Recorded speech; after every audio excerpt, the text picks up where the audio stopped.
Brandon. Yes, sir. Coach Tony, did you know I was a blue belt in karate? Really? Okay, you know what? See, you said that with tremendous lack of enthusiasm. You know what's funny? What? That's the same belt I stopped at too. Blue belt. Right before you got the nunchucks and the daggers and all that. That's the same belt you stopped at? Yes, sir. Who told you I stopped? I just said I'm a blue belt. I quit. You stopped. You right. All right. Yo, man, get up. So if I actually wound up and did a roundhouse kick to your navel, what you gonna do? I might give you a tornado kick. Okay. You know about that, right? It sounded like he knew what he was talking about. A tornado kick. You know nothing about that. Anyway. No, my children do Taekwondo. Okay. So you know what? I'm batting 1,000 today. I have a good friend of mine here in the studio, my main man, Matt. Matt met me one day at a function sponsored by my good friend, Mr. Larry White. And Matt took one look at me. He asked me that proverbial question, Coach Tanya. He said, if there's anything you could change about your health, what would it be? No, not about myself, because then I gotta get fixed. so Lionel, if I had to change something about myself, that'd be a whole nother party, right? So he asked me about my health, and of course I looked at him and I said, absolutely nothing. And he said, Slim, I don't believe you. So he said, and then he held up his pants. Mm-hmm. And no lie, Brandon, his pants were big enough for you to fit in one leg and me in the other. That's way too big. That's just way too big. It was almost against the law. Speaking of against the law, we'll get back to this a little later, but I have some Syracuse alums sitting around the house with me, and I just can't seem to understand why all of my teammates seem to be in the news right about now with DWIs and stealing money. Lionel, you hear about that? Yes, I did. Oh my goodness, I'm about to take my orange off. You haven't heard? So we was going to do a show about that tonight, but I just didn't want you cutting up on me. But you folks know what I'm talking about. We're going to get to that. We're going to get back to that in a little while. Anyway, Matt decided he wanted to change something about his life. And then I talked to his wife, Melinda, and I said, if you could change anything about Matt, what would it be? And then she told, but I can't tell it on record exactly what it is. Matt, welcome to the stage, man. Thanks for having me, my man. It's good to see you. You too. Well, since I last saw you, you've been making some recommendations to me, and I've actually been following some of them. And before we get into that, let's talk a little bit about your experiences, man. What was it that happened that made you wake up one day and said, I need to make a change to my health, and gosh darn it, what did you do? Well, I was going through some personal challenges, and actually looked at my wife and had seen the life sucked out of her and the love sucked out of her, and I said, you know what, one of these days I have to make a change or I'm going to lose her. And 10 days later I ended up hit play on a DVD, did a couple push-ups, drank a shake afterwards, and the rest is history. Matt, you're going to get every man in this room in trouble. Every woman that divorced us said the same thing. We ain't about to know, Brandon. Yes, sir. Tell me about Matt. Well, me and Matt had a very interesting conversation. He actually, I found it kind of humorous, but, serious at the same time. He was actually challenged by a friend on Facebook, right? Yeah. Which was funny to me, They're still friends to this day, by the way, which is a very good thing. I asked him about 5 questions that I felt was really important. So my first question was, how exactly did you lose this weight, which we talked about and we are continuing to talk about. And then I asked him, were there any times where you wanted to give up, but then you persevered through it? And he told me a little bit about some of the times. He said that there were some weeks that you didn't lose weight, correct? Mm-hmm. Which may put your confidence down. There was also times where, well, he did say he overcame some problems, personal problems, as we talked about. Is it okay if I talk about it? Yeah, absolutely. So he was addicted to smoking. He was addicted to alcohol. Also addicted to gambling. I don't gamble yet, thank God, but for you, yeah. Oh, you get ready to go. You get ready to go to school next to a casino. I'm gonna need you to stay away from that casino. He's going to school right next to a casino. Right. But he overcame that factor, which was a big deal in his life, and I'm pretty sure for not just him, but for his wife too, and for whoever who supported him. Next question I asked, what are some of the best perks to being in this new body, this new life? And this is what we got into. I'm gonna like this one. Yeah, you gonna like this one? Yeah. Okay, so I actually asked him a question. I said, so can you now eat foods that you wanted to eat when you were bigger, but you knew you would gain weight, but you eat it now? He said it's actually the opposite way, right? Correct? Yeah. He said that now, quote for quote, he would eat foods that he desired rather than what he know he can't eat. Am I correct? Yep. Right, which is a good factor in that. And then the last question I asked him, what advice would you give him?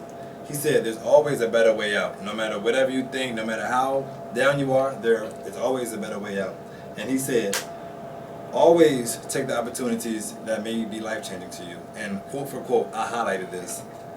Don't blink, just jump, right? Yeah, that's So right. Just jump. magic words right there. Man, I'm taking that. we're going to start at, I'm sorry, there you go, Tony, you're on the table. We're going to start there at the end and work our way backwards. When you say don't blink, just jump, tell us what that means.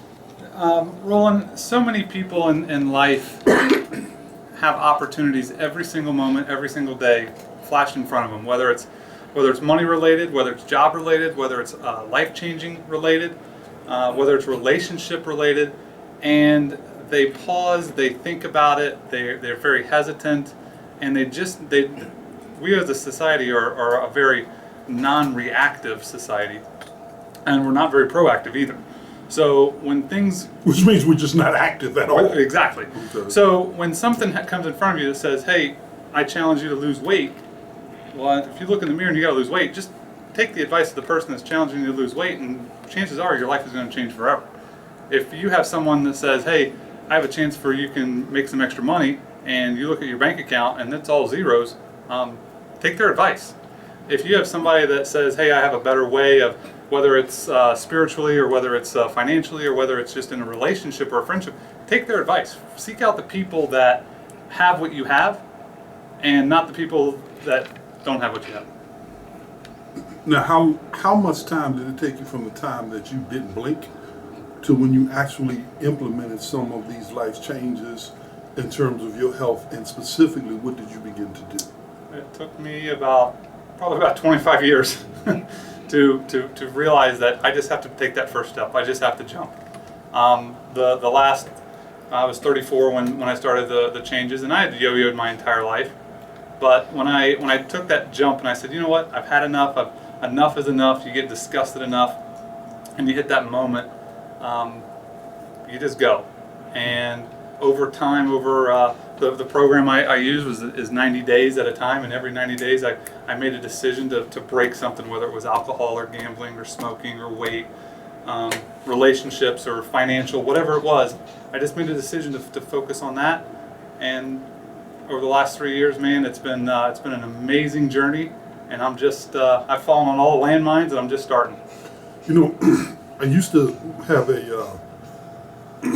a consistent guest on my show, Dr. McCuna, and he talked about comorbidity factors. In other words, whenever he's a heart surgeon, and when people would come in, oftentimes they would have additional issues. It wasn't just coronary, they had diabetes, high blood pressure, swollen pancreas, you name it.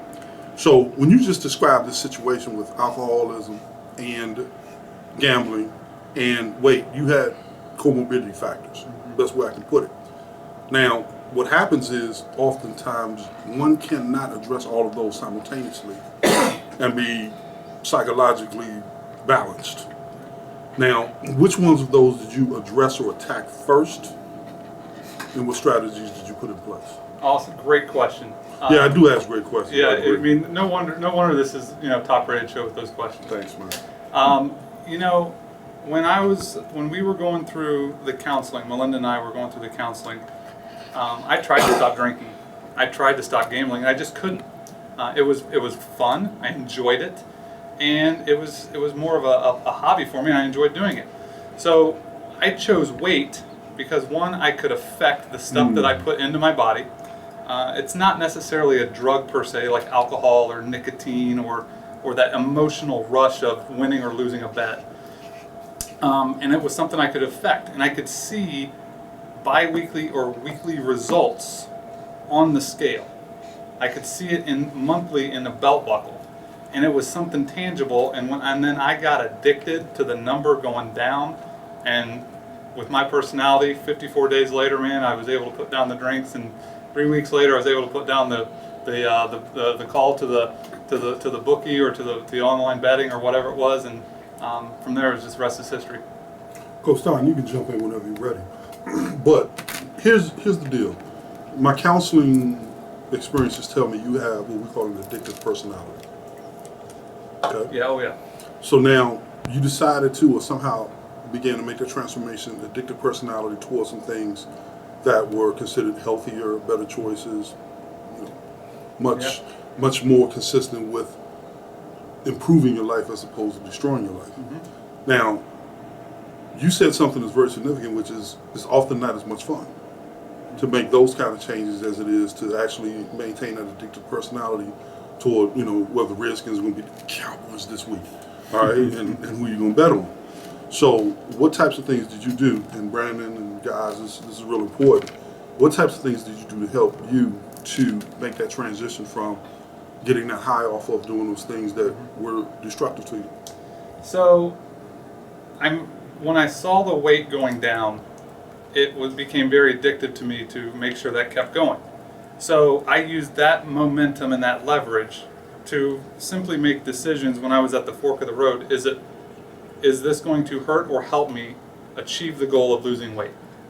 And so I just kept following that path, and which went from 10 beers a night to 6 beers a night to 4 beers a night to 3 beers 2 nights a week to 1 drink 2 nights a week, et cetera, et cetera. No, And I just he talks about beer like I talk about biscuits. Mm-hmm. And so I had a moment about 4 months into my transformation. I'd lost about 30 pounds. I'd looked back and said, hey, I've quit drinking, I've quit gambling, I've lost about 30 pounds. But I've done that before. And I look back on why I drank my last drinks, why I placed my last bets, why I smoked my last cigarettes, and why I'd always bounced back. And it was 100% boredom. I was bored. And so I had to find something to fill that void, because this was this time 3 years ago, and I'm staring at football season 8 weeks and 8 more weeks. And I've got football season that goes into baseball playoffs, that goes into basketball season, that goes into basketball playoffs, and I've got beer, chicken wings, and 57 games a week staring me dead in the face. So I had to find something, and that's when Vi found me right on the Facebook. All right, before we take a break, Vi, what did they do to you? And who are they? So Visalis is a company based in Michigan. The best thing about the Vi and why it works is the Body by Vi Project 10 Challenge. Okay, and Michigan is near some state called Ohio, right? It's like right over there. Yeah, kind of close, Okay. like a mitten or something. I think it's part Canada, but Yeah, so it's like Michio, yeah. Michigan, Ohio combined. I'm a Hoosier, so we consider it Canada. Oh, you're Indiana? Yeah. What? Yeah, I know. What? So I have Ohio, Michigan, and Indiana in my building. And Carolina. Okay, Carolina is at least not in the Midwest. I mean, okay, so Carolina we can turn and walk someplace warm. But like we have to, is it on the other side of the Mississippi? You think it was? Yeah, whatever. Get warm in Ohio in July. For about a month. Geography's not your strong suit. Sure it is. Where you from, Terre Haute or Terre Haute? No, Seymour. Seymour, okay. Yeah, that's right next to Sea Les. Yeah, pretty much. So, all right, so now here you are. You're dealing with this boredom. Mm-hmm. All right, and Visalis is out of Michigan, and you're an Indiana Hoosier. Yeah. Whatever. So at some point, they said something to you that resonated with you and said, hey, I'm going to not blink and jump headfirst into this thing. Yep. And I'm going to tell people like Roland Grimes about it and take a chance that he's not going to like hit me as I explain this to him what he's going to do. Yeah. So tell me about this process, dude. So when I got challenged on Facebook from a good friend of mine I went to high school with, his name's Brian Reed, and he shared the challenge with me. I was addicted to.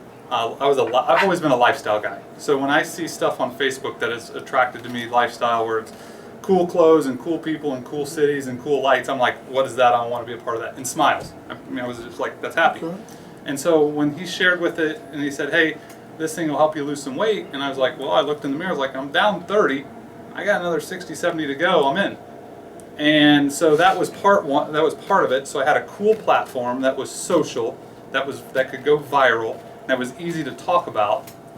And on the backside of it was a business opportunity where I could go make a few extra $100 a month by sharing it. I said, why not? I've got a lot of people in my network that I can go influence and inspire because of what I've already accomplished. Let's see how far this rabbit hole can go. And that filled enough of the void of the boredom. So, because I had a business, and I had something to focus on for 90 days, and then I just took it and ran. So what did the 90-day challenge involve and entail? So the meals of it are, we replaced 2 meals with a shake. 1 meal, really whatever you want. Took some supplements and just drank some water. And I was still drinking a significant amount of Diet Coke at that time. Diet Dr. Pepper, no plug, but not recommended. But and so for 90 days, I didn't get off the couch. I didn't work out. I wanted to make sure that I could inspire someone who couldn't work out to lose weight 100% with nutrition. And so I did. I lost 27 pounds in 90 days. I did not get off the couch. I replaced breakfast and lunch or breakfast and dinner with 2 shakes, ate 1 meal, really whatever I wanted. As I got better, I started cleaning it up a little bit and lost 27 pounds in 90 days. Great. And speaking of inspiring and influencing others, if I'm correct, you told me you actually inspired your mom, right? Yeah, I inspired my mom. Right. She was the first person to tell me no. She was also the first person to sign up in our business, 3-4 weeks into it. And to this day, she's ran, she's 61 years old now, and she's ran in 3 half marathons. Wow. Yeah. She lost 10 pounds and 11 inches off her waist, right? You bet. Which Yeah. is great. And also you won a $5,000 award for having the most inspirational weight loss story, correct? Yeah. So Oh, great news. So after I lost the weight, 3 buddies and I, myself and Brian, Oscar, and Chad put together a 90-day challenge to put on muscle. And so we put on 53 pounds of muscle between the 4 of us in 90 days.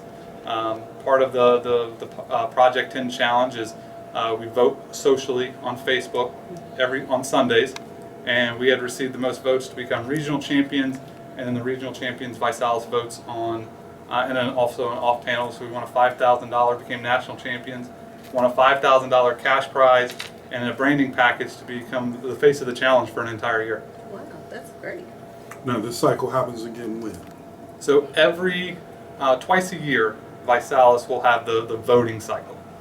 So there's now they've gone just in the 3 years they've completely changed. They focus on what works, what doesn't work, and they focus on what works. So there's 3 regions. There's weight loss, there's active fitness, Vi model. There's also couples that you can do, whether it's weight loss, active or fitness, or a Vi model category to compete in. Now we're in the process of completing a documentary on life, health, sights and sounds in the Washington, D.C. area. And one of the consistent themes right now is people are making lifestyle changes in ways that 10, maybe 15 years ago, Lionel and I would talk about it and we wouldn't even consider some of the things that we're doing now in terms of consumption, in terms of, we were pretty active, but we're active because we like to play. It's a lot different than being active because we're trying to add years to our life and life to our years. So as you communicate with people in this area, are you noticing a similar trend, or is there still a lot of resistance toward the healthy lifestyle changes that we speak of now?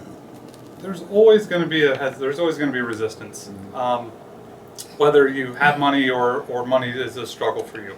Whether you work 0 jobs or you have 4 jobs, it's always going to be a struggle. There's always going to be resistance, and I think a lot of that comes down to why people eat food. It's not based on science. People do not eat food based on science. If that was the case, Wegmans, Whole Foods, Moms, the farms out Organic. in Western Loudon, they'd be packed. You couldn't get to them if people bought food based on science. But you can go within a mile block here, and there's over 24 fast food restaurants, convenience stores, or quick stops where you can get fast food, you can get convenient food, and you can get it cheap because it tastes good, it's cheap, and it's fast. And so until that trend is broken, that people make a shift, and they're not going to, which is why the company that we promote is going to be in business for a very long time, is you have to come up with a different way, and that's getting people active. You were talking about 15 years ago. CrossFit didn't even exist 15 years ago. The workouts did, but the brand CrossFit didn't exist, and now it's probably one of the most popular workout type environments on the planet. You know, the Pure Barre did not exist. Group fitness did not exist. It did, but it wasn't cool 15 years ago.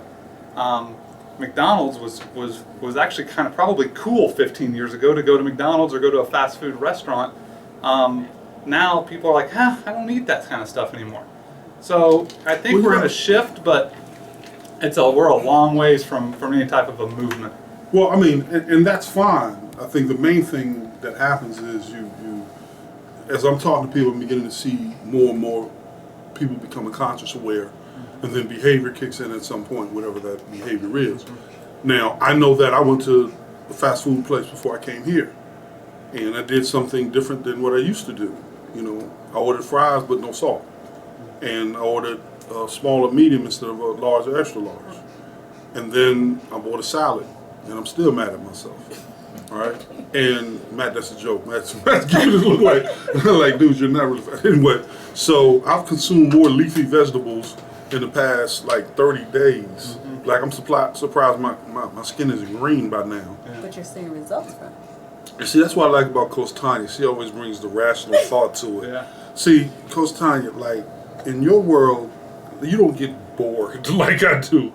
So you do things like your tea and other stuff, and then you get excited and you post it on Facebook and you keep everybody encouraged, and that's wonderful.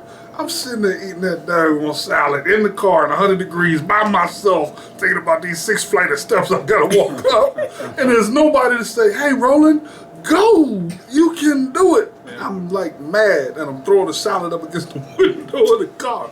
But I mean, results is fine. But Brandon, go ahead, man. Go ahead, Brandon. Brandon, I'll I know you make got sure something whenever to say. you're in need, I'll send you an inspirational text. That's right. From now on. Okay, 30 Brandon. minutes before the show. Brandon, if you look like Melinda, then I say, okay, fine. You know, I can see why Matt got inspired, but dude, you don't. You look like, you know, what's that dude's name that just signed the contract? The basketball player that. Marcus Thornton? No, Jenner? no, Caitlyn Jenner. I see the resemblance. DeAndre Jordan. Yeah, the dude that signed and then reversed his mind. So when Brandon comes rich, I'll be like, yo, Brandon, come back to the show. He'll be like, I'm gonna sign a contract, shake my hand, then he's gonna leave, and he's gonna go back to Kansas, man. So like, dude, I mean, I appreciate you, and I love you, man. You're one of my, favorite people in the whole world. But your inspiration is just not gonna cut it, dude. Okay, then I'll send you one.